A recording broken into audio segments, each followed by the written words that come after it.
Hi friends, మీరు amount అనేది చాలామంది ఏంటంటే ఇప్పుడు ఫోన్పే, గూగుల్ పే, పేటీఎం అయితే చాలామంది అయితే వాడుతుర్రు. బట్ మెయిన్గా ఏంటంటే ఇన్ఫర్మేషన్ మీకు తెలియాలనే ఉద్దేశంతో అయితే చేస్తున్నా. అయితే చాలామంది ఏంటంటే ఒక్కొక్కసారి అయితే తప్పైతే జరుగుతుంది. బట్ మెయిన్గా ఏంటంటే ఇక్కడ మీరు తెలుసుకోవాల్సింది ఏంటంటే, ఫర్ ఎగ్జాంపుల్ మీరు ఒక వ్యక్తికి అమౌంట్ పంపించేటప్పుడు ఎవరైతే ఫోన్ నెంబర్ అయితే చెప్తాడో, ఫర్ ఎగ్జాంపుల్ ఆ నెంబర్లో ఏ ఒక్క నెంబర్ మిస్ అయినా కానీ వేరే వ్యక్తికి అయితే అమౌంట్ అయితే ట్రాన్స్ఫర్ అయితే అవుతుంది. బట్ అప్పుడు మీరు వేరే వ్యక్తికి, అంటే తెలియని వ్యక్తికి మీరు కాల్ చేసిన ఒకవేళ రెస్పాన్స్ కాకపోతే మనం ఏ విధంగా కంప్లీట్ చేయాలో ఈ వీడియోలో అయితే చెప్తా. మొత్తం టోటల్గా ఆడియోతో సహా పూర్తిగా అయితే రికార్డ్ అయితే చేశానమాట. ఒకసారి అయితే పూర్తిగా వినండి.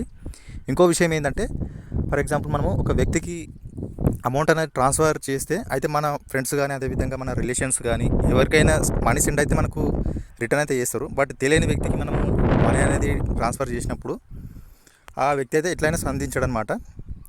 బట్ మెయిన్గా ఏంటంటే, మీరు ఎన్ని కంప్లైంట్లు చేసినా కానీ మీ అమౌంట్ అనేది ఒక్క రూపాయి కూడా రాదు. చాలామంది యూట్యూబర్లు చెప్తారు, బట్ మీ 5 నిమిషాల్లో మీ 5 నిమిషాల్లో మీ మనీ వెనుకకు వస్తుంది. అదేవిధంగా ఈ విధంగా కంప్లైంట్ చేయండి, ఒక 15 నిమిషాలలో మీ డబ్బులు అయితే మీ అకౌంట్లో అయితే పడతాయి అని చెప్తారు. బట్ అదంతా కూడా కాదు. మెయిన్గా ఏంటంటే వాళ్ళంతా కూడా వ్యూస్ కోసం అయితే చెప్తుంటారు.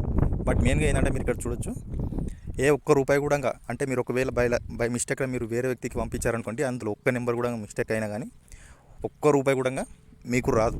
చాలామంది మీరు ఇప్పుడు యూట్యూబ్లో ఓపెన్ చేసి చూస్తే చాలా వస్తాయి అన్నమాట వీడియోలు దానికి సంబంధించి. 5 నిమిషాల పైసలు వస్తాయి, 15 నిమిషాలు మీ అకౌంట్లకు. ఒకవేళ మీరు తప్పు వ్యక్తికి పంపించినా కానీ, తప్పు నెంబర్కి పంపించినా కానీ, లేకుంటే తప్పు వ్యక్తికి మీరు పంపించినా కానీ, బై మిస్టేక్లో పంపించినా కానీ మీ అకౌంట్కి తిరిగి వస్తాయని చెప్తారు. బట్ అంతా కూడా నిజం కాదు. ఇప్పుడు నేను కాల్ రికార్డ్ అయితే చేసినాను, ఎస్బీఐ కస్టమర్ కేర్కి అయితే ఫోన్ చేసిన. ఒకసారి అయితే ఆ కాల్ అయితే పూర్తిగా వినండి ఏమేమి చెప్తారు. కానీ వాళ్ళు కంప్లైంట్ నోట్ చేస్తారు కానీ ఈ సాల్వ్ కాదు, ఏం కాదు. ఒకసారి అయితే కాల్ అయితే పూర్తిగా అయితే వినండి, పూర్తిగా అయితే రికార్డ్ అయితే చేసిన. ఒకసారి అయితే వినండి.